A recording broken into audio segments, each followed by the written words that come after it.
Hey, Friendo, Steve here. And Larson. And welcome back to Going In Raw, the only pro wrestling podcast you need to be listening to right here at youtube.com/Steve and Larson. Available wherever podcasts can be found. And of course, tape live at the Twitch at twitch.tv/Steve and Larson. We are going to talk about what is being referred to by many people as the worst cash-in of all time. Austin Theory last night on Monday Night Raw cashed in for a mid-card title, and boy, he looks like a big dummy. We're going to talk about all that also on Raw in a fairly big Raw after pay-per-view, after Crown Jewel. The fate of one of WWE's titles has been decided, and it is guilty, or at least in the trash. Well, near it at least. Near it. And then another big return to the WWE. We're going to talk about all that here. Austin Theory. Oh, man. Larson, yay or nay? Was this the worst cash-in for Money in the Bank in history? Worst? No. Was it bad? Yes. Where to start? Well, let's start with the sequence of events. Sure, we'll start with the sequence of events. So Seth Rollins issued an open challenge for the U.S. title. He came to the ring initially about halfway through the show. I think started the second or third hour. Judgment Day to come to the ring. Seems like Finn's about to answer it. However, OC get to the ring. That leads to the return of Mia Yim. Seth backs out of that. Not my business. He goes to the back. He comes out for the main event segment. Again, open challenge. Seems like Mustafa Ali is going to answer. Lashley lays him out, says, no, I'm going to be your challenger tonight, Seth. Lashley comes to the ring before the bell rings, completely destroys Seth, puts him through the announce table, and then he leaves. And as he's leaving, Austin Theory, with briefcase, comes walking down the ramp, comes to the ringside area, stands over Seth as he's writhing in pain and explaining to the trainer what's wrong with him, decides to cash in then and there on the U.S. title. Match starts. At one point, Theory hits his finish. Lashley returns to ringside to pull him out of the ring. He lays Theory out, puts him in the hurt lock on the floor while the ref is passed out from just being pulled out of the ring. Puts him in the hurt lock. Ref comes to. Theory barely beats the 10 count. Seth hits a stomp to get the win. It seems pretty obvious that Triple H is like, all right, I don't want this lingering any longer. There's no chance that Theory is going to successfully cash in on Roman Reigns. We're not going to do that. There have been some reports that they were going to wait until whenever the next Money in the Bank ladder match was going to be to have Theory cash in then, to kind of bring a different element to it. Ultimately, they decided not to do that. They decided to do it tonight to have Theory try to cash in on a mid-card title that he has actually already won, and fail at that. Granted, it's because it seems like the overarching goal of this, well, I think there's three. One, get over Seth Rollins as babyface, because we have babyface Seth Rollins now. I mean, he said, tonight marks my 10-year anniversary as a WWE superstar. Just everything about how he was talking to the crowd last night, he's babyface Seth Rollins now. 2, and this is kind of in order. 2, get Lashley over as a heel. Although fans cheered when he beat the heck out of Theory. 3, get rid of the Money in the Bank thing for the time being, and they're going to worry about it whether it's at Mania next year or they're still going to do the Money in the Bank pay-per-view. Kind of reset, worry about it then. I guess for me, my largest issue is it's the U.S. title. If you're going to fail a cash-in, at least fail for the top belt. I know there's no way. Everybody knows there's no way that Reigns is going to lose to Theory in a cash-in. It's not going to happen. We understand that. That being said, you could have had a scenario similar to what played out on Raw last night, but for Roman's belt. And at least you could say, well, hell, Theory failed, but at least he tried to go for the top title. You get to give him credit for that at least, but to go for the mid-card title, a title he had already won.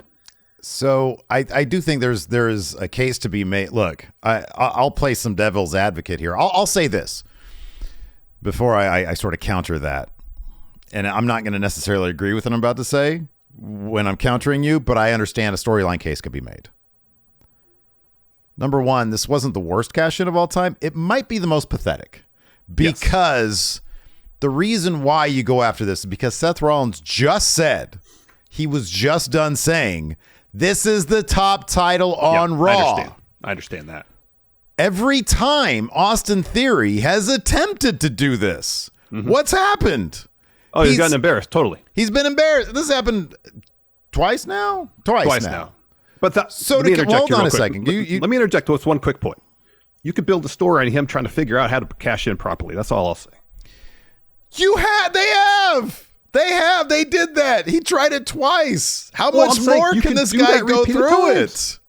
Several. He's got 5 months at least. It's cartoonish at this point. It's like, man, and he didn't even have to contend. The first time he got taken out by Lesnar, the second time he got taken out by Tyson Fury, he hasn't even had to contend with the bloodline. Like, that's another barrier. This right here, the reason why he does this is because, and I'm not even saying that this is like the way to do it or why you should do it, but I understand why he did on the U.S. title, because Seth has said this is the top title. Bobby's had it. Seth's made it into a bigger deal. And this was the easiest possible pickings for him. He's done. Seth is out. This is the easiest possible thing. When he hit A-Town down, the television direction was really good here. I was like, that's it. Bobby came out of nowhere. Bobby was leaving. He didn't even look at Austin Theory. So if Austin Theory's sitting there like, okay, I'm being very careful about this, Bobby doesn't seem to care that I'm out here. So I think I'm fine with that. There's no Tyson Fury in the crowd. This crowd is dead as hell. Nobody from this crowd is gonna interfere with me. I get, like, I'm actually in theory, so to speak. I understand. I kind of get why it's the U.S. title. Like, or I'm sorry, big picture. This is pathetic because he couldn't even do it on the U.S. title. Yes. But I understand in the storyline why. And on top of that, I like that it's so pathetic because he needs to reach rock bottom if this story that I hope they're telling is going to be told effectively. And in the Triple H era, yes, I'm willing to give some more benefit of the doubt, certainly than in the Vince McMahon era, because Triple H is new at this. I mean, he's only been doing it for like 2 months now. And it's like, as Maggie had said, you rip the Band-Aid off. You say, okay, look, this is a big Raw after Mania. Let's get people talking. This guy's he's going to go through some humiliation, and then he's got to build himself back up into what Triple H sees in him, which the jury is out on whether or not Austin Theory has that thing to become the face of the company. I don't know. I'll believe it when I see it. I think that I see some ingredients there. But, for everybody, like if John Cena hadn't found the Dr. Thugonomics, I don't know if he would have taken off. If Stone Cold Steve Austin had remained the ringmaster for 5 years, I don't know that he would have taken off. It took Roman Reigns being shoved down our throat for 5 years and then a heel turn finally for us to see that. And that was no guarantee. So I think that if they're going to tell a story about a redemption story, or at least try to tell a redemption story, then I'm willing to see how this waits out. And in fact, I put up a poll on our YouTube channel to see what people thought about the actual cash in. I offered up yay, nay, wait and see. The yays gave it 26%.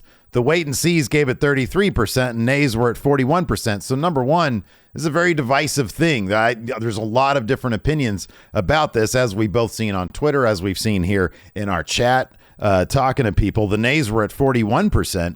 So, there's no like right or wrong answer here. There's just a lot of elements. And a lot of it will depend on, okay, if they tell a really great story that leads to, like, I don't know, some big win at WrestleMania, then we might look back on this and be like, what an interesting approach this was. Or if he's nowhere at WrestleMania and the crowd still don't give a shit about him, we'll be like, okay, well. And that's the danger you risk having it be for the mid-card title. I understand in terms of the story they're telling with Theory that he's been completely and totally inept trying to cash in the 2 times he's tried. And I think with time, I actually kind of like the idea of them saying, okay, we're going to wait till the last minute. Imagine him in an act of pure desperation. He does something like this. That's interesting to me. This, I understand they laid the groundwork of him being a total loser when it comes to trying to cash in. But I still feel like there was stories to be told with him as Mr. Money in the Bank that they just seemed kind of uninterested in doing. And it just felt like, all right, let's rid ourselves of this issue now and start fresh. Let's not worry about it any longer. And if you're right, if there's an interesting story that comes with this for Theory, and in 5, 6, 8 months time, whenever, maybe the next Money in the Bank rolls around, he's in a much better place there than he is now, then cool. Maybe it'll be worth it. But right now in a bubble, pathetic is the right word. And I don't know how eager fans are going to be to get behind someone who looks so utterly pathetic at this juncture. Oh, well, that's the thing. That's what rock bottom is. You can only go up from here, and that's the point. It's like, look, either they're going to succeed at this or they're going to fail this. I agree with you. I think that the idea of them waiting until the last minute, like WrestleVote said, apparently that was on, and then didn't happen. I thought there could have been an interesting idea, but clearly Triple H did not want to tread water with this character, because if that was the case, it would have been the same thing for the next 6 months. Like it would have just been lurking there, and it just would have been the same thing over and over again. It's like, God damn, it's going to take them 6 months to figure out what, I don't know, 11, 12, however many people actually successfully cashed in. Have already done. Well, there's like 80-something%. There's been 13 Money in the Bank winners, so I'm assuming 9 or 10 of them has probably been whatever successful. 80% of that is. Yeah, that brings up another question though. Is Money in the Bank as good of a concept as it is? Now, I feel like this year, Money in the Bank probably shouldn't have even been a thing, because Roman Reigns had both titles. Yeah. And it's a trash idea when somebody is obviously not going to be cashed in on. Is Money in the Bank as a concept?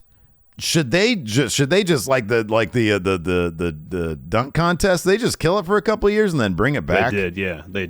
And that the dunk contest is something like year after year. They reformulate, to try to find a way of doing it that will appeal to fans and make it interesting for viewers. So here's the last. Let me just to give some context before you give your answer here. I've got the last couple. Let's go back 5 years. Okay, 2022 Theory. We saw this played out. Yeah. Pathetic. Big E was the year before, which could have been really good if they had actually booked the cash in well. Otis. And then The Miz took it off him. That was probably the all-time worst. That was the all-time worst, bad. In my opinion. Pretty bad. Money in the Bank 2019, Brock Lesnar. What did he do with that?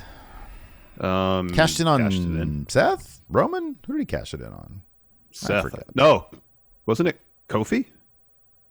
Oh, God. Was it Kofi? I don't know what it was. Probably Kofi, because that was May of 2019. Did he cash in on Kofi then? I don't know. It would have been October 2019. Is that when cashed in? The Miku says Seth. That's what I thought. All right. 2018, another all-time bad cash in, Braun Strowman. Gosh, that was awful. And then 2017, Baron Corbin. That was awful. The last good one, honestly, in terms of the men, was Dean Ambrose in 2016. That was rad because every member of the Shield held it that night. Held the title that night, yeah. That was really cool. But dude, it's been since 2016 that there's been, and I'm even looking at like in terms of the women. I mean, there hasn't been like a real memorable. I mean, there's only been a small handful of memorable cash-ins, regardless of if it's a man or a woman. I mean, for the longest time, there was seemingly a formula of how you booked Money in the Bank winners. They win the briefcase and then they lose a ton. So you get someone who wins something that could be really impactful, and then you deprive them of any and all momentum leading to that moment. There's been outliers of that trope, obviously, but by and large, that was kind of the thing. Sandow's like the most egregious example, where he wins Money in the Bank briefcase, and between him winning the briefcase and cashing in on Cena, I think he might have won a match, a single match, and he was utterly humiliated during the cash in as well. Like, there's interesting story ideas you can use with Money in the Bank, and for some reason, they don't really tend to try to do that. Yeah. Like I know Mr. Kennedy was the one person who wanted and said, all right, I'm using this to main event WrestleMania. Yeah. Which is a great idea. That was a great idea, yeah. And to think, RVD's RVD's was really good because that's a special circumstance. But Yeah. by and large, they don't think long term or haven't thought long term about, okay, how are we going to make this cash in more impactful? It's usually, how are we going to pop the crowd? How are we going to pull some surprise thing to get a good ratings number or something like that? Yeah. There's not a whole lot. Doesn't really feel like there's a whole lot of forethought in terms of how is this cash in actually going to play out. Yeah. And I know that was all under Vince. We haven't seen that's a Money in the very Bank good cash point. in under Triple H, and we don't know how he's going to approach that. Whether he's going to utilize some of the same one. tropes. We saw I last know. night. And it's but I know what you interesting mean. Yeah. But even if you look at the small example with Theory, and not that he was like a well-rounded, well-fleshed-out character before Triple H took over, but after Triple H took over, it felt like Theory was just it was catchphrases. It was all day. It was youngest Money in the Bank winner, youngest U.S. champ, and that was it. I thought, put him in a protracted feud with Gargano. Yeah. Oh, we can get some layers to this character. It was one match on Raw, and they both moved on. It just seems like, we get this one point out real quick. It seems like since Triple H has taken over, he has shown little to no interest in trying to find something interesting with this iteration of the Theory character, and then rather trying to do that while he's holding Money in the Bank and trying to use that briefcase to enhance or bring layers to his character. Apparently, it's like, all right, reset button, boom. Worry about it later. One of two things is happening. Either he's throwing his hands up on Theory and is like, I don't see it, and I gotta figure it out. But in the meantime, I'm done with this Money in the Bank stuff because it ain't going anywhere. Or he has something specific in mind. He took over he took over 3 brands at SummerSlam, and it's going to take him a little while to get sort of all those pieces. We've seen him be successful with a lot of different things so far, and one of those things has not been Theory, Austin Theory, and Vince still has me calling him Theory. But I don't know. I think that I would be shocked if he gave up on a guy with that much upside. And I think this is probably scrubbing the decks before and giving him a clean slate and having him reach rock bottom. And, I'll either be proven right about that one or wrong about that one. Either way, it's fine. There's a lot of talent in WWE, and if Theory went away tomorrow, I wouldn't miss him because they haven't done anything with him. But if they want to get him to that point, I do think he's got a lot of upside, and Triple H, I think, will probably try to make something out of him. I thought that the idea of him cashing in NXT, I thought that would have been a good idea. You have him anchor NXT. At least it's a title he never won. There's a reason that he'd be like, I want this belt. Yeah, right. Yeah. This is a title I never had when I was here. I think I could do a better job of being the champion of this place than if you want a friend, get a dog, Braun Breaker. Yeah. That would have been interesting. Yeah. Yeah. I know it, and I know again you could justify the choice based on the story they've told with Theory, but it just makes him look utterly pathetic, and it just maybe if he hadn't won the title on main roster, be like, okay, U.S. title, I get it why he would want that rather than, well, I can't get anything else, so this is the one I got to go for. Well, I get it. I do get it. I understand that I got no other options, and this is easy pickings, and that's who he is. He's a piece of shit. And so it's like, well, you think this is the top title? I'm going to have the top title on Raw now, since Seth Rollins is called the top title. He used to be my mentor. And on top of that, Seth, who, they had a pretty good match with each other a couple weeks ago. And so I can see that. But either, as Maggie says right here in chat, it'll be interesting in a year to see where Theory is and how this plays out. Either he's going to be one of the top guys and they'll have succeeded, or he'll be not that. And it'll be like, what is, this is even, I don't know. I get the feeling that maybe they're gonna try something with him. Remains to be seen. So Larson, yeah, I asked you yesterday what you knew about microdosing, and now that you've given it a try, came by yesterday, grabbed some from me. What do you have to say about it? Well, of course, I had heard of microdosing and knew that people have used it to feel and perform better. And now that I've given sponsor of today's show, microdose gummies, a try, I can confirm that microdosing helped me relax and get some fantastic sleep last night. That's great to hear, man. I'm so happy about that. I figured microdose gummies, entry-level doses of THC would help you with your anxiety and difficulties with sleeping. Mm-hmm. And you know me, man. I like to stay busy. I got a lot of different things going on. This channel, Friendo Club channel, Wrestle Juice.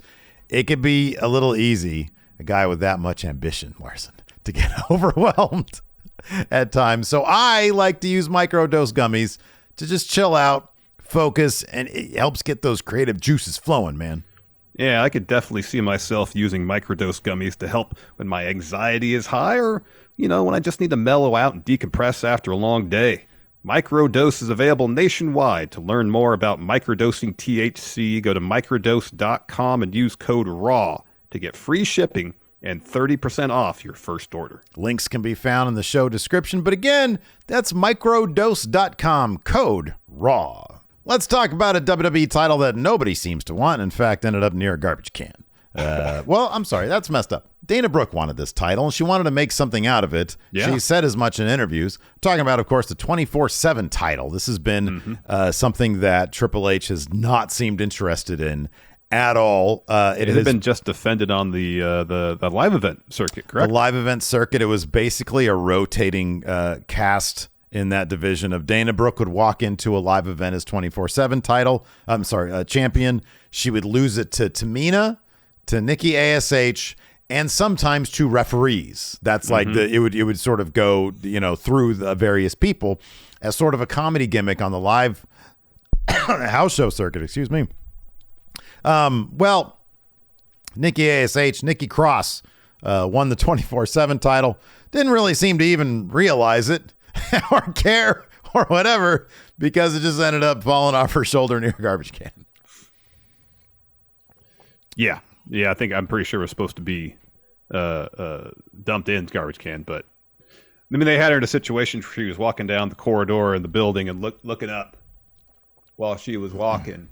And then throw the title in the garbage, like a no look, no look deal. Yeah. And sometimes we do the no look. Target doesn't get hit per se, but it's fine. The idea was there. Yeah, right. Yeah, this thing's done. It's over. In the trash. It's over. So I think Bex said Austin Theory should run to that garbage can and try to get the 24/7 title. He could be the new dumpster champion, Larson. I know.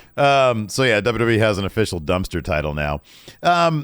Dude, when this thing debuted, I remember when Mick Foley brought it out. It's literally. I know a lot of people love the spinner title. I thought the spinner title, the U.S. spinner title, was ugly as shit. This awful. Might have been worse. Yeah. The 24/7 title was god awful. It looked like a diner clock. It did. That's literally what it looked like. It looked like a wall decoration in BioShock. It was ugly as sin, and it was used at moments in a clever manner. But like 80% of the time, man, this thing was just, it was filler, bathroom break stuff. And I feel for Dana Brooke, who's always been known to put in a lot of work and effort, and she's never really broken through. I know. I feel like she was really trying to make something out of this, but what can you do? If you're not going to get the TV time, if the person in charge really doesn't think that this has any value to it, eventually it's going to end up in the literal trash, which is seemingly where it's ended up. What I hope is, the title means a lot less than the people that are chasing it. And I hope people like Dana Brooke might end up being part of War Games. I don't know. Tamina, Akira Tozawa, who's had maybe, I think 2 or 3 matches on main event since Triple H took over. Got people that usually were associated with the 24/7 division. I mean, R-Truth was able to break through, but everybody else, hopefully they'll get more things to do, more TV time, join factions, what have you. I want to see Akira Tozawa out of that damn ninja costume and into what he used to wear and putting on phenomenal matches, maybe teaming up with Ricochet or something as a tag team, because Ricochet's got it going nowhere either. Any final thoughts on the 24/7 title? No, I think This is the right move to make. This is the right move to make. I don't know. I mean, it would. I know that 24/7 isn't exactly something that's been universally praised. The belt that is, in terms of implementation. Maybe there was something they could have done with it to make it a little more interesting. Mm-hmm. I feel bad for Dana because, she's been really talking up. I want to make this belt meaningful and mean something. I think at one point she said, I want to make this the women's mid-card title. And then just to have her get squashed by Nikki and then Nikki just throw it in the garbage. Mm-hmm. I feel bad for Dana. Mm-hmm, yeah. But maybe, again, like the Austin Theory thing, maybe someone will go and do something with the. I'm not expecting this, but next week we'll find someone pulling the 24/7 title out of the garbage and saying, "I'm going to do something with this." Hey, maybe it's Theory, maybe it's somebody else. Hey, maybe it's Von Wagner. Hey, I've been on Main Event. I'm going to make this my title now. I don't give a shit. So rest in peace, 24/7 title. Yep. And then we found out who the OC's great equalizer is. Mia Yim returned to WWE. She had let her Impact contract. She had run out, I guess, the 6-month Impact contract she had. Recently left that company after doing the honors for, was it Taylor Wilde or was it Giselle? Yeah. Okay, it's Taylor Wilde. I thought this was a pretty effective segment. She took out Rhea Ripley, and then the OC got the upper hand on Judgment Day. It seems like this feud is going to continue. Yep. And the OC has now had time to regroup and find, sort of, in their words, she found them. Yeah. And I thought this was a pretty effective segment here. I'm cool to see this continue. I want, given that Survivor Series and the next pay-per-view, if they're going to have some sort of traditional Survivor Series match between OC and Judgment Day. Mm-hmm. Yeah, seems like it'd be the case. Neat. 4-on-4, yeah, absolutely. Let's go ahead and dive into Raw. Opened up with, of course, you've got the big Usos and the New Day match coming up on Friday to basically determine who will continue or who will have the longest reigning tag title reign in WWE history. And be able to lay claim as the greatest tag team in WWE history. In the process, absolutely. So the Usos and Solo Sikoa come out. Crowd starts chanting Sammy. Jay looks visibly upset at that, but then recovers and says, the Bloodline's now in your city. Jimmy says at Crown Jewel, Roman smashed Logan Paul, and the Usos went to Fight Night and smashed the Brutes. And if you weren't there, all you got to do is see this. And then there was just like a single picture of the Bloodline. It was a still. Yeah. Yeah, it wasn't even like a picture. It was a still. With a bunch of pyro. Yeah. It was all fuzzy of the Bloodline holding up the titles at Crown Jewel. Jay says that's in the past. This Friday, it's us versus the New Day. New Day are the longest reigning tag champs in WWE history. After Friday, you're looking at the new longest reigning tag champions because, of course, they are the twos. And then we are they were not able to say the ones because interrupted by the New Day. So Kofi tells them, hold up, get a little ahead of ourselves. First and foremost, let's congratulate the Usos for your win at Crown Jewel. Wood says, how you feeling? Jimmy says, we're a bit private jet lagged. You wouldn't know about that, though. And then Jay says, they're in group 3. Which I thought was a nice little shot at, us chumps who have to be in group C or D, man. Yep.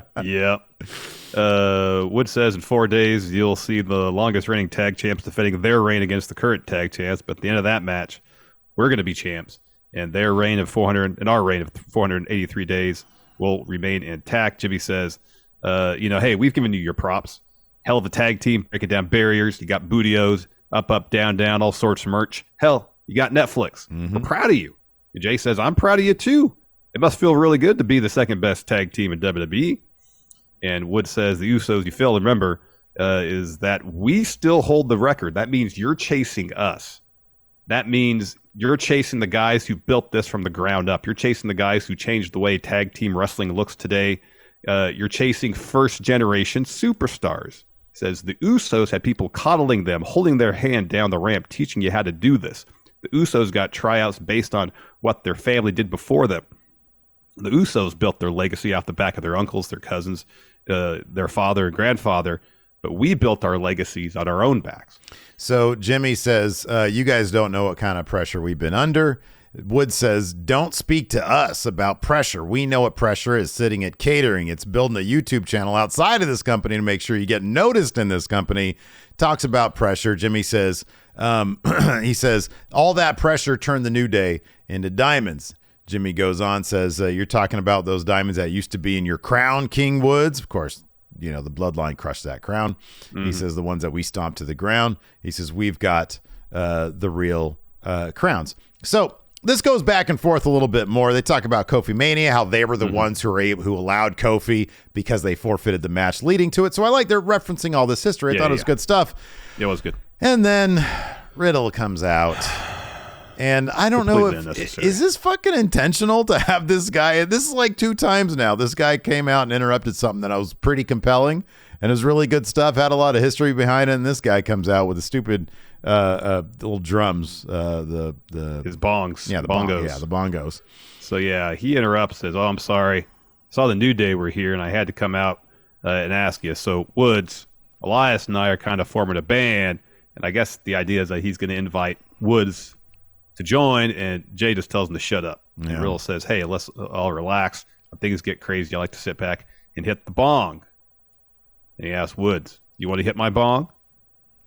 Woods hits. Kofi, you want to hit my bong? Kofi hits. And so Riddle asks Solo. Solo just stands there. Jimmy goes over, starts hammering a beat on the bongos.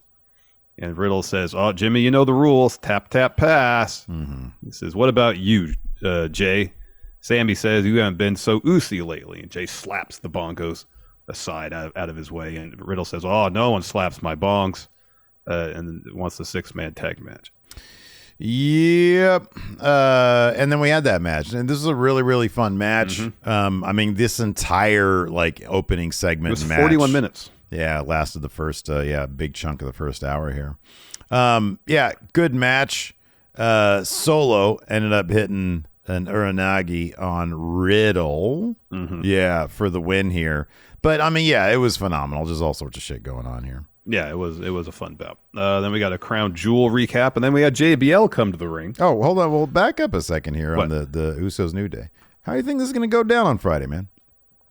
Oh, I feel like the Usos are going to win because it's going to help motivate Bloodline versus Brutes and New Day at War Games. I think you're right. I don't think it's going to be like hell, even if it's a wonk finish, the Usos are going to have this record. I think the Bloodline is just going to have that one more thing, to add to their legacy. Now we've got the record, and honestly, well deserved. The Usos and New Day, their feud, and one team being 1 and one team being 2, don't matter. It's like 1A and 1B. They're both the greatest tag team of all time. Yeah. We're lucky to have that in this during the same period of time. Yeah. And this feud is absolutely amazing. So, I think the Usos are going to keep it. Yeah. Or they're going to get it. So. I would think so. And down the line, if they want to revisit, which I'm sure they will, this story, this feud, you could have the roles reversed where New Day's on the verge of breaking the Usos record. The Usos can step up and say, no, that record means a lot to us. I mean, this will probably be post Bloodline. Yeah. Now they can revisit all this. There's still a lot to mine here. There's a lot of good stuff that's happened between the Usos and the New Day. And, they mentioned some of that in this promo, but there's a lot more. So, we got the Crown Jewel recap, and then we had JBL come to the ring.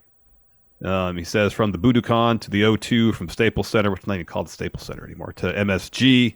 I've sold out every arena on God's green earth, and when you talk about great arenas, you don't talk about this one. Yeah. And they introduces Baron Corbin, and Baron has a match against Cedric Alexander. That Baron wins. We had two of the Hurt Business tag team go. Shelton was on too, Yeah, Shelton was on too, the main event players. Baron Corbin wins this with an end of days. And then it's time for the only thing that was advertised in advance of the show. Seth Rollins had a promo. By the way, Triple H, I noticed, I watched the segment yesterday on the show. He was a little bit off. It was ended up being Elias versus Otis instead of Elias versus Gable. So, maybe last minute changes.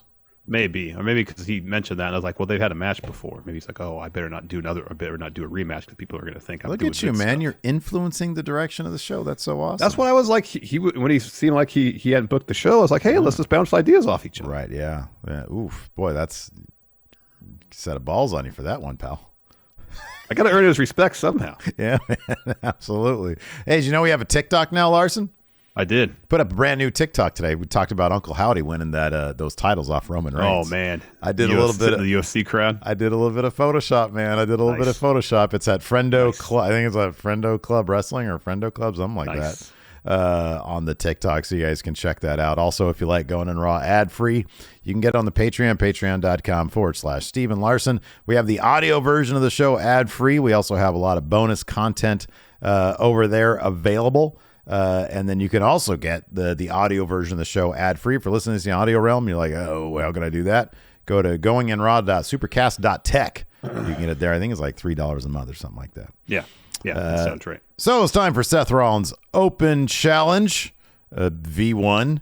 So he welcomed the crowd to Monday Night Rollins. They kind of half-assedly sing his theme. He says, compared to most cities, yeah.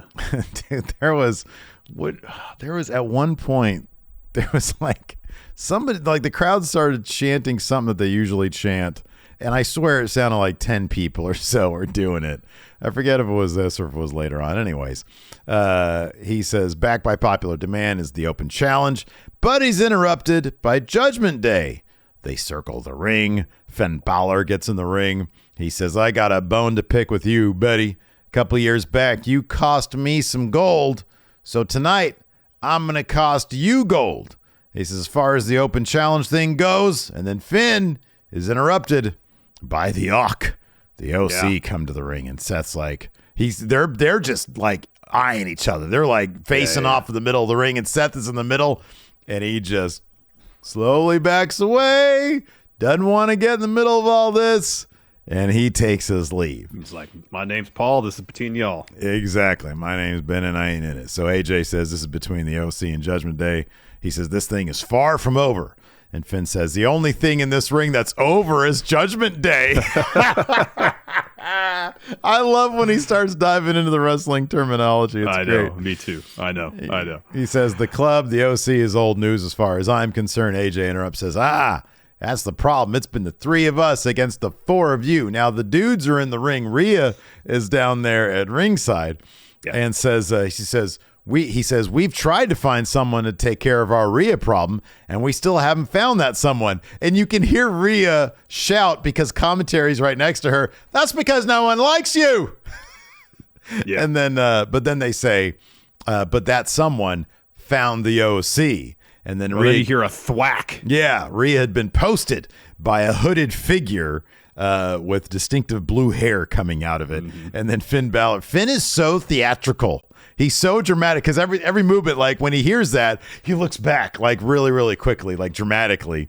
Yeah. And it's Mia Yim. Mia Yim has joined the Ak, and she takes out Rhea Ripley. And then there's a big brawl in the ring. Carl Anderson and Finn go at it. Carl Anderson rams Finn into the apron. Dom looks for, what is this? Yeah. So Mia Yim takes a kendo stick to Rhea. Gallows tackles Priest over the announce table. Mia Yim throws Rhea into the timekeeper's area. Finn and AJ are left in the ring. AJ hits some shots. Finn rolls out of the ring. Carl Anderson rams him into the apron. Dom looks for a run on AJ, but AJ Styles just catches it, hits Dom with the Styles Clash. Finn pulls Dom out of the ring. OC and Mia Yim pose in the ring. So, yeah, man, I think this is a fantastic addition to the Ak. Yeah, I was trying to remember if Mia and Rhea had any sort of feud in NXT. I think so. I don't remember. I don't recall. Don't remember. While you look that up, Seth Rollins backstage had an interview with Kathy. Said, "Oh, things got a little too tense out of there. It was none of my business. Had to get gone." Seth is he's such a treasure. Oh yeah. He says, as far as the Open Challenge is concerned, I made a promise to the people. So tonight we're gonna get ourselves an Open Challenge. We'll see who answers the call. Better not be you, Kathy. Oh man, he's so great. It was pretty great. Oh yeah. Then we had Otis versus Elias. I'll be honest with you. Like, I think Otis and Chad Gable are great. Elias is back into I don't give a shit territory with me. which happened pretty quickly. So I don't care about any of this stuff. Elias needs to hurry up and hit Riddle over the head with a guitar. He wants to. That's the only thing that's keeping him interesting at this juncture for me. I'm just waiting for him to bash Riddle over the head with a guitar. Who will you be rooting for in that feud, Larson? For me, it's just going to be Elias. I think Elias is decent as a heel. My answer to that is when I'm watching any sort of sporting event where I have no rooting interest in either of the teams, I root for a good game. So in this instance, I just want good matches. The good game. Yeah, I find it's actually been a little while since I've given a shit about Riddle. They've done a good job with his character being somebody that I have no desire. There's nothing about him that I find interesting. And it's kind of been like that for a while. I think there was a period of time I was like, Randy, would you just turn on this motherfucker? Because he's so annoying. And then there was that whole period when all he would talk about is Randy used to tell me this and Randy used to... I'm like, dude, you are not appealing in any way, shape, or form at all. Yeah. Now he's interrupting the segments that I actually like. Yeah. Not a fan of the guy. Yeah. Yeah. Agreed. Otis gets the win here. That was a hell of a sell by Otis when Elias hit those pair of jumping knees. Oh, yeah, man. That second one where he just fell, this flat back bump, that was great. Anyway, Otis ends up hitting World's Strongest Slam on Elias to get the win after Elias hits Gable, who got up on the apron with a knee off the second rope. After that, we got a Judgment Day interview. Finn says the OC, they haven't discovered anything. All they've discovered is more problems. Now they got 8 problems. No, wait, they got 16 problems. No, now they've got 99 problems. And they don't have a solution for any of them. I love Finn so much. Finn is great. And we don't have a solution for any of them. It's not the line, Finn. It's not the line. I know. Priest says the OC has solved nothing. It'll always be the same. OC will fall. Judgment Day will rise. Dom says the OC thinks they found someone to take on Mommy. No. And the Rhea steps in and goes, I got this. She's like, you're talking too much. You're talking too much. Pushes Dom aside and says the OC thinks they can bring anyone in to fix their Rhea problem.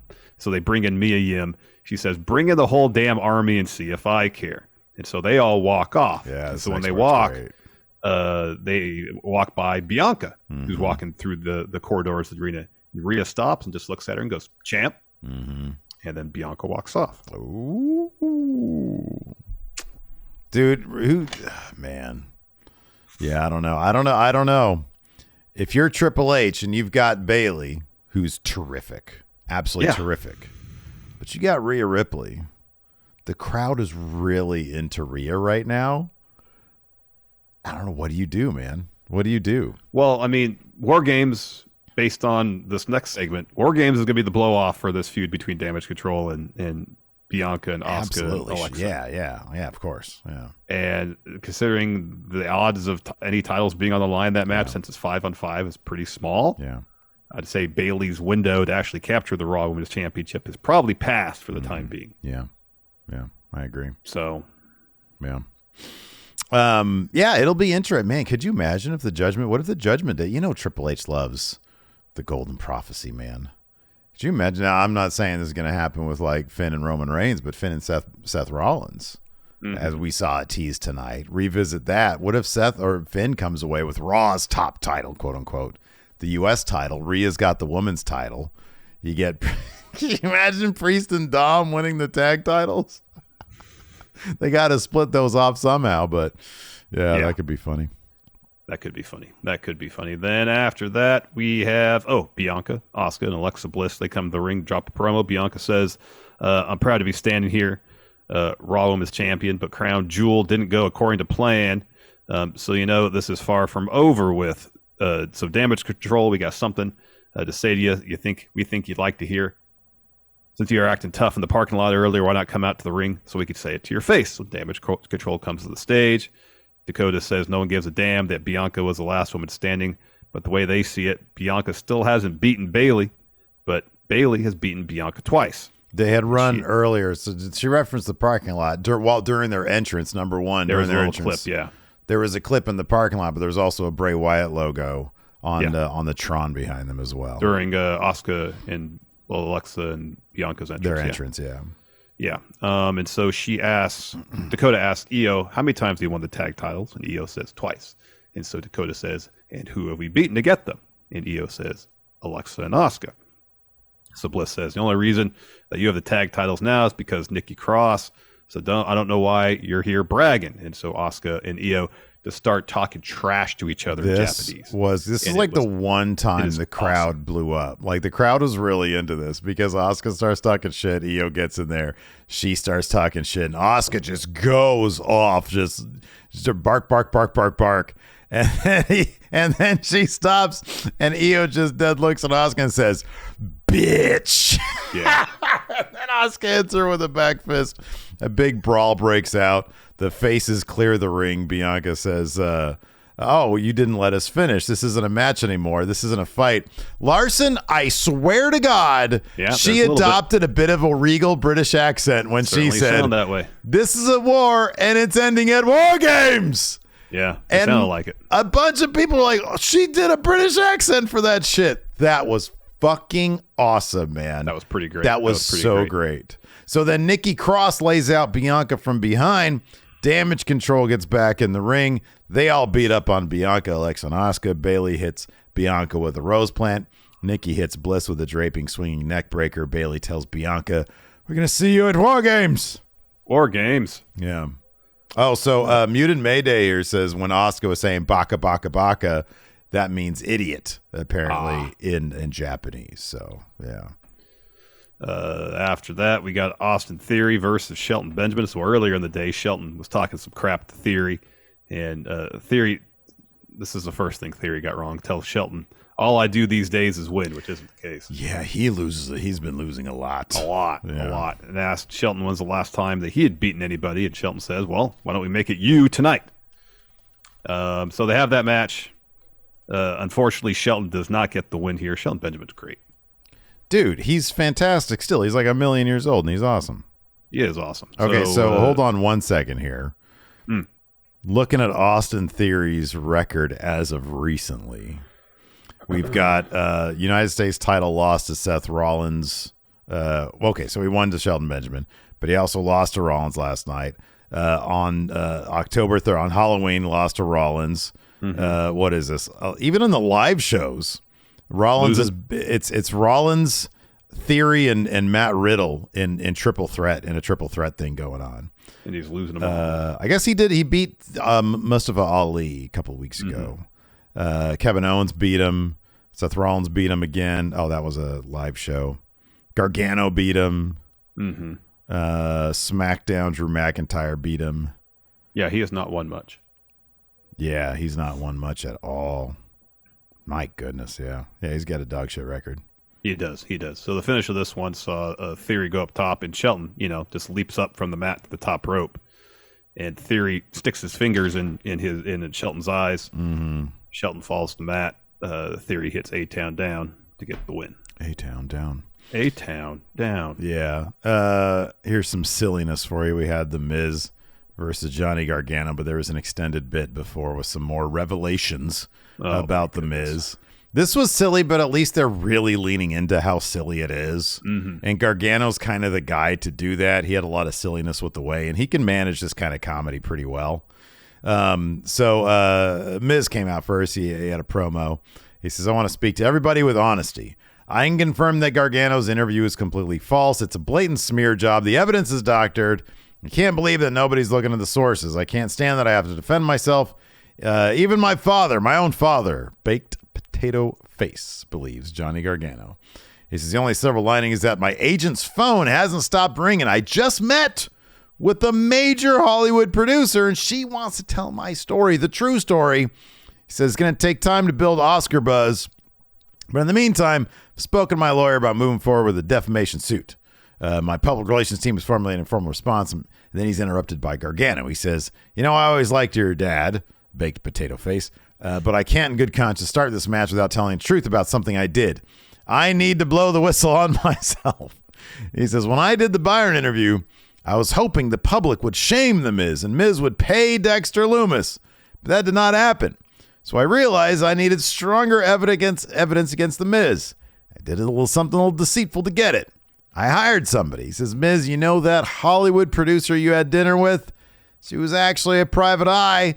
She was wearing a hidden camera, and I happen to have the footage. And luckily for all of us, I brought a universal remote from home, and it works on this Tron, which is the sort of wink and a nudge. Like, this is all stupid, and this is even making it stupider, but it's wrestling, so of course it is. So he plays this hidden footage, and Miz reveals, that everything that Johnny is saying is true. I orchestrated the whole thing, explains why he stopped paying Loomis. He says Loomis should thank me for the notoriety. And then they come back and they play Gargano's music and go to commercial. And then we have that match. Yeah. And then we have match. Yeah. So down towards the finish of this one, Miz is looking for a skull crushing finale. Gargano gets out of that. Eventually leads to Miz getting sent out of the ring. Mm-hmm. Miz pushes Gargano to the announce table. He puts Gargano back in the ring, and Gargano does like a drop kick as Miz is getting back on the apron. So the Miz then crawls out of the ring like someone's pulling him under. Yeah. And when he comes back out, he's got a turnbuckle. Mm-hmm. And so the ref, it goes down the floor, is like, get rid of the turnbuckle. And Miz is like, no, there's someone under the ring. Go look. And so the ref goes looking. And while the ref looks, Miz hits Gargano with the turnbuckle and then covers him to get the pin. And then Miz goes up to the ramp. He's talking some trash to the camera. Loomis runs out, blasts him with the chair, takes a seat in it for a moment. Security comes out, runs after Loomis. He escapes through the crowd. So the silliness continues. Yes. After that, Damage Control and Nikki Cross are backstage. Dakota Kai tells Cross, we realize you're a much better friend than enemy. After you attacked us, we were ready to end you. But then it dawned on us. You were lost, forgotten, just like us. But we haven't forgot about her, about you. And in Survivor Series, you get to unleash all that pent-up rage, all that aggression inside War Games. And then Io says, we want Nikki to destroy Dana Brooke because they got a match up next. Bayley tells Nikki, you don't have to wait until War Games. You can let it all out tonight.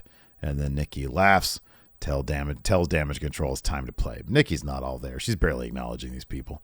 So let's go over this one more time here. We got Damage Control and Nikki Cross. And then one more member of their team. Yeah. Who do you think that other member is going to be? I'm hoping it's Rhea. I mean, part of that is because Bayley said in an interview that she wants Rhea on her team. So I'm hoping that comes to pass. All right. And then you get Mia to join Bianca, Alexa, Asuka. You get Mia Yim. And then Candice maybe. Maybe Candice. Maybe Dana Brooke. You don't think you wouldn't rather Mia and Rhea Ripley be involved in there? Because I think you might be right. I think Judgment Day and the OC that's are entirely have possible too. That's entirely possible. If that's the case, let's say Rhea and Mia are not going to be in this. You get Nikki. Who's your fifth man on Damage Control?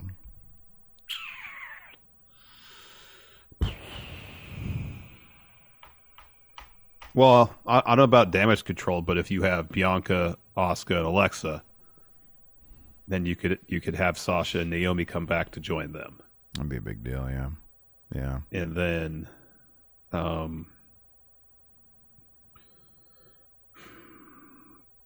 I've seen some people mention Candice potentially joining up with Damage Control because that sit-down interview that Candice did that Damage Control busted in on.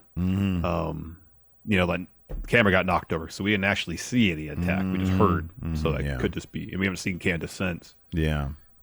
Otherwise, don't know. Yeah. Don't know. Maybe someone from NXT, maybe Indy. I don't know. Yeah. I don't know. I mean, at this point, it's like, man, he could bring in like Nixon Newell, Tegan Knox, yeah. Could do that because I mean they played. I think that when they were hyping up Survivor Series, didn't they play like a shot of Dakota Kai doing the thing with Tegan Knox? Yeah. I think they did. Yeah. Anyways. Yeah. So let's see here. After that, we had Nikki Cross versus Dana Brooke. This is pretty quick. Nikki dominates this match, hits a draping spinning neck breaker to get the win, and is the new 24/7 champion. Raw rolls on. When we come back, they're backstage. And Nikki's not really paying attention. She's just sort of, like you said, no-look tosses. I mean, she's literally walking like this. Yeah. Looking up. Yeah, it's like she's doing an inspection. Tosses the 24/7 title towards the garbage can And that's probably going to be it. Sad last days of the 24/7 Seems title. like it. Seems like it. But, hopefully, maybe there's a story that comes out of it. After that, we get a OC Mia Yim interview. AJ says it feels good to get some payback on Judgment Day. This time it's 4-on-4, and they could have done it without Mia Yim. Anderson says they needed the toughest woman in the building, and Gallows says, who else would they rather have than the HBIC? Mia says thanks to all three of them. Say that was just a sample of what I can do. Let's see how tough Rhea is against someone who can hit her back. And Gallows says, well, it's time to celebrate. It's on Anderson tonight. And Mia says, nope, it's on me. I got that WWE money now. Yep. Yeah. And then AJ said, Gallows has got a real high tolerance, though. She was like, it's fine. Yeah. Making that WWE money. Yeah. After that, we had the main event, the Seth Rollins U.S. Open Challenge. So Seth comes out for a promo, says, now where were we before I was interrupted earlier? We're about to have ourselves a U.S. title match. He says, I intend to keep that promise, but this month marks 10 years of 10 years of Seth Rollins in WWE. It was November 2012 Survivor Series where the Shield debuted, yep. And he says, and what a ride it's been. The fans have been with me through it all, the wins, the losses, and all the championships. This U.S. title means a lot to me because before I beat Lashley, it had been far too long since I held gold in WWE. But in just a few weeks, I've made this the title to have here on Monday Night Raw. But it's time to get to business. Let's see who wants to take the shot. He says, be ready for a fight. So Mustafa Ali appears first on the Tron. And he says, Seth, you don't have to look any further. The number one, he's been there long enough to know you need to get straight to the gorilla position. Yep. Don't be showing up on the Tron. Don't show your hand. Just get down there. And he learned his lesson here, you would think, because Bobby Lashley attacked him. Says Ali's not going to accept Seth's challenge. He says there's two reasons why I don't have the U.S. title. One, because of Brock, and at Crown Jewel, I made Brock pay by whooping his ass. And two, because of you, Seth Rollins. So I'm coming down to that ring. And then Ali goes after Lashley, and Lashley just throws him into a fucking road case. Yeah.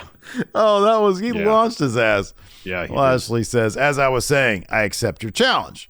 Instead of actually accepting the match, though, before the bell, Lashley just completely annihilates Seth Rollins. He destroys Seth just all over the place. It culminates in a spine buster through the announce table.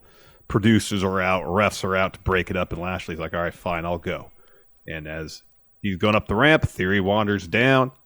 Raw rolls on. We're back from commercial, and Theory's just standing there looking at Seth all putting it together in his head, writhing around, telling trainers his knee is jacked up. Yeah. And so Theory goes, all right, I'm going to cash in now. So he puts Seth back in the ring. At first, there's some modest cheers and then some boos and then largely just kind of indifference. Mm-hmm, yeah. So ref rings the bell. Theory hits a forearm. Seth kicks out. Theory hits a neck breaker. Seth kicks out. Theory looks for A-Town down.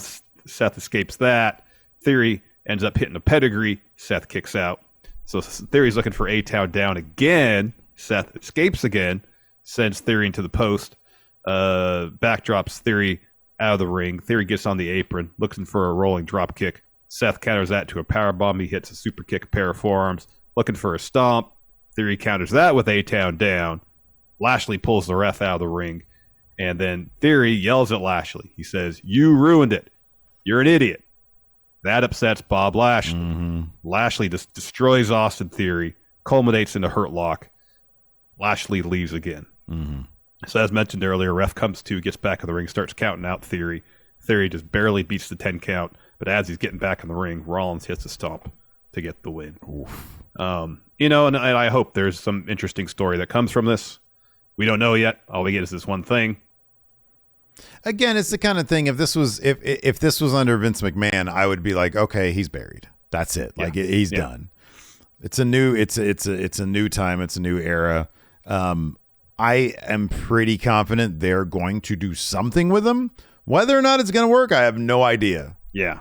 But this is I mean, I'm not going to say this was a burial of Austin Theory, but he's in a pretty deep hole right now to get out of. So there's like a burial and then there's like a character arc. There's like a story beat. Exactly. A burial is what happened to 24/7 title. I don't think, I don't think that title's coming out of that garbage. I think it's going to end up in the garbage. I don't think so either. Let's see here. Yellow Flash says, how would you guys have booked? So let's say Triple H on one of your calls with him says, in private though, away from the crowd, says, hey, Larson. Off the record, yeah. Yeah, I'm going to do my best Triple H impression. It's not very good. He says, hey, Larson, I want to do a failed cash-in with Theory. How do I do it? How do you book it? I'd still have him go for the top, go after Roman. Okay. Because I still think you could, I mean, if it's like a series of he tries, fails, he thinks he's learning and is like, oh, now I know how to do it. Maybe instead of feuding with Seth, he's like, let me pick your brain. Mm-hmm. Which was where I thought it was going initially, where he's trying to get some insight. How do I do this the right way? And he thinks he holds the key now. He knows how to do it. Still fails. Still fails. Still Sounds like you said still fail. And, you know, he tries to cash in on Roman. I don't know the exact way to go about it. He loses. He does cash in, loses the match. Mm-hmm. And they do. Another thing about last night, maybe I just didn't notice it. I really felt like they really milked the moment for Theory losing. I think that's kind of my biggest thing. He took that stomp and he got pinned, and then it was Seth. And then they're off TV. Now that you mention that, I think that's my biggest. I'll be honest with you. What I was saying earlier in the episode about the U.S. title being the thing, I think if you want to hit rock bottom, man, I can't even cash in on the U.S. title. That to me, I understand because that here's point the of thing: view, cashing in on the world title, braving it. You got some honor in that. Why isn't he picking Seth's brain? Because he's a piece of shit. Because he's so full of himself that he thinks he can get this done himself. That's why it's kind of out of character if he were to say, hey, man, I need some help. Well, that's why I was hoping that would be advancing his character. Hey, this is growth for Austin Theory. This is something that's just not him spouting off his catchphrase. Yeah, this is him realizing, okay, I've had 2 failed cash-ins. Here's someone who's done it at the largest stage possible successfully. Yeah. Yeah. Maybe going back more to the way Austin Theory, where he realizes maybe I do need a mentor. But he's a guy. Gargano wasn't that guy. Isn't that guy now. I'm going to, move on up to a legit main eventer. Here's Seth Rollins. Maybe he can help me. Maybe it's a situation where he knows where he's going into it, not thinking, oh, I'm really expecting Seth to take me under his wing. I'm going to get this information with them and I'm going to destroy him. Yeah. I think that for a guy like him who has demonstrated zero self-awareness, it makes sense to me more that he fails in the most pathetic way possible, and then he brings himself back up. I don't know that I would have had it, it ever would have occurred to me to, hey, let's cash in on the U.S. title. I think the one point that I absolutely agree with you on is seeing Theory afterwards really was something that I think might have been necessary, at least for that moment, to be like, oh my God, this guy. You should see the devastation. Could you imagine if he started crying? If the idea that this was rock bottom for it, I don't have to wait a week. Yeah, Show it to me then. No, show me his instant reaction to it. I mean, I don't think, has there been a digital exclusive or anything of what happened after the show went off the air? I imagine not. I probably not. They probably want to wait that whole off on that. I don't know. I mean, and it's not personally, I just feel like in terms of, and I get everything you're saying about the U.S. title makes sense because he's been an abject failure at trying to cash in the main title. At the same time, like the Money in the Bank briefcase is your one guaranteed chance to try to get that top title. He's had the U.S. title. If it's a situation where he hadn't had the U.S. title before, I'd see why that'd be something worth going after. But and if the whole point is we're going to make this guy look like just an utter worthless piece of shit, because then we got to reset the button, build them back up. Okay, that's an approach. It's a tough go concerning how unsuccessful they've been with Theory on the main roster thus far. But if there's a good idea, if they got a good story, sure. Hope it works out. Yeah. All I can say is based on what happened last night, I'm kind of like, you got to leave him with something. Something. Because right now, he just looks utterly and totally pathetic. Me as a fan watching, I'm like, why should I root for this guy now? There's nothing. He's given me nothing this whole time. And I wonder, I think this might be like a Triple H approach. It's like, let's just, I'm trying to think, okay, I have no idea if he's got plans for this person, but Lacey Evans. Lacey Evans, before Triple H took over, was one of the most confusing characters that Vince had presented. He gave us the babyface promo where she talked about coming up in an abusive household with horrible circumstances and persevering. And right after that, like a week later, he turned her heel.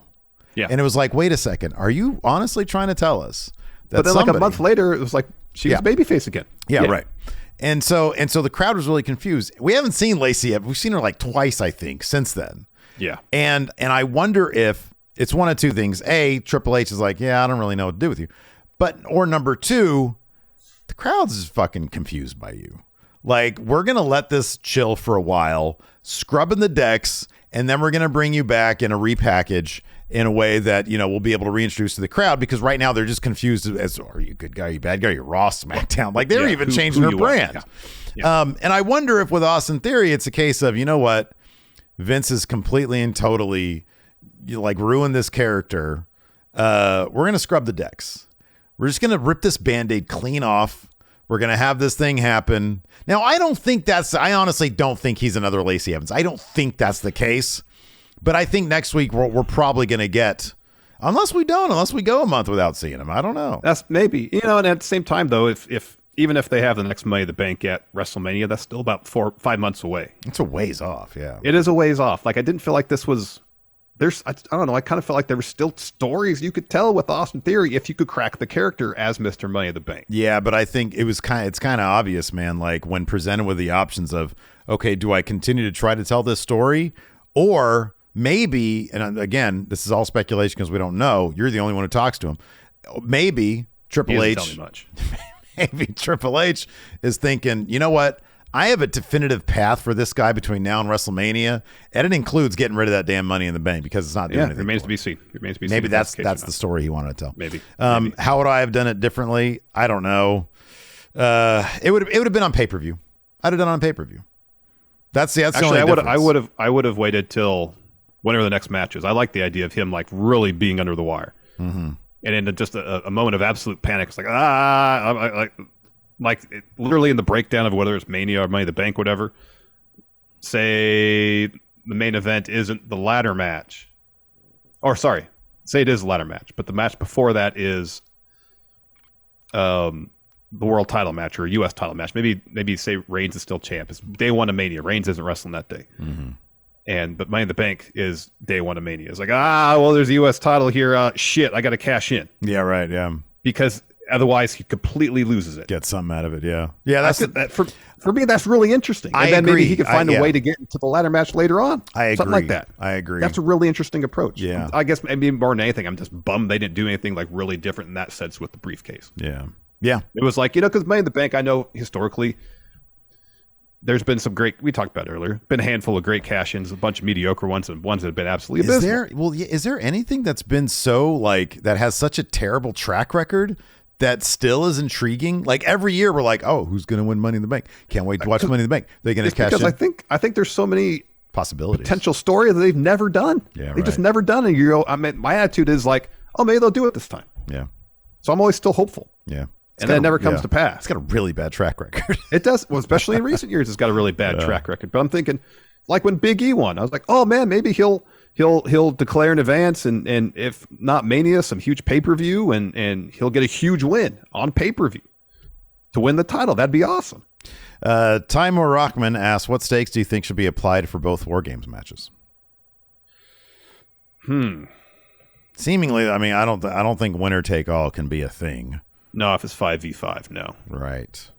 Have it so whatever team wins or like last 5 in the Rumble or something. Oh, that's good. Or whoever loses or first 5, something like that. Yeah, that's good. Let's see here. Blake Whitehouse says, should Chad Gable be next Mr. Money in the Bank? I love Chad Gable. I think he's great, but no, it's his proximity to Otis puts too much stink on him. After last night, I don't even want to think about Money in the Bank, honestly. I would not be upset if they did like, all right, as you mentioned earlier, we're going to skip Money in the Bank for a year. Let's find a way to crack this so it's interesting. Kevin Owens. Leonidas Maximus Titanicus says, how does WWE Yeah, it's a little bit of nitpicking here. How does WWE justify the decision to have Austin Theory cash in a U.S. title when the rules clearly state that the Money in the Bank winner can cash in on the briefcase for a world title? Somebody find me anything that it resembles an actual rule book that it says that in writing. Yeah, and I will cede that. I mean, point. when Otis won Money in the Bank, there was talk between him and Tucker, if memory serves, they'd cash in on the tag title. Yeah, that's not a rule. Yeah. No, the WWE official rule book that's published and available for purchase is a sketch pad. You can basically write your own rules in there. And that's the point. So the rules are made to be fluid. written. They're fluid because it's a fictional TV show. Let's see here. Alex Foster. Oh, this is easy for me. Problems come up and you can't film an episode, but you want to keep it a secret. What wrestler could you hire to play you for an episode so your co-host is none the wiser? Well, I get Phil in here. Yeah, Phil, and I'd get John. There you go. Yeah, have Phil and John. John wear a flannel, and we're good. I'd say, John, can you you got this a month away? Carbs, carbs and carbonation, blowed up a little bit. Oh, there you go. Jaime says, yeah, we talked about this. Oh, this guy, you know what? I kind of like this. Jaime Fonseca says, should Money in the Bank take a hiatus or maybe include NXT in the match to give them more freedom? They should, for a year, bring Money in the Bank just to NXT exclusively. See if Heartbreak Kid can do something with that. Maybe. Let's see here. Mondo says, what do you think is more likely? Roman dropping the title before WrestleMania so his match with Rock is non-title, or Roman carrying the title past WrestleMania? The latter. I know there's been a lot of talk about whether that match needs a championship. Roman holding both those titles is like the physical manifestation of his claim that he's head of the table. It's everything. It is everything lose to before him. that. Yeah. No. I mean, I think I wouldn't be surprised, pure speculation, if the reason there's not a draft now is because they're going to do it after Mania, and that's when maybe they'll split the titles. Yeah. Without Roman losing one. Patrick Sparks says, give me one good reason why Von Wagner shouldn't replicate Kevin Owens' Raw debut, but he takes out Gunther instead of John Cena. Give one good reason. I mean, I feel like it's much harder to give one good reason why he should. I think there is a good reason why he should. Luis Areza says, what surprise names would you like to see in the Women's Rumble? Masha Slamovich. Oh, that'd be pretty cool. Masha. That would be pretty cool. That'd be sick. Billy Kay. Yes. That'd be outstanding. You gotta be joking me. Oh, she's gonna come back at some point, man. That shit's gonna happen. Gotta be joking me. Yeah. All right. Anyways, that's gonna do it for the show. Thanks everybody for tuning in. We definitely appreciate it. Thanks to our sponsors. We appreciate it. Till next time, we'll talk to you later. Goodbye.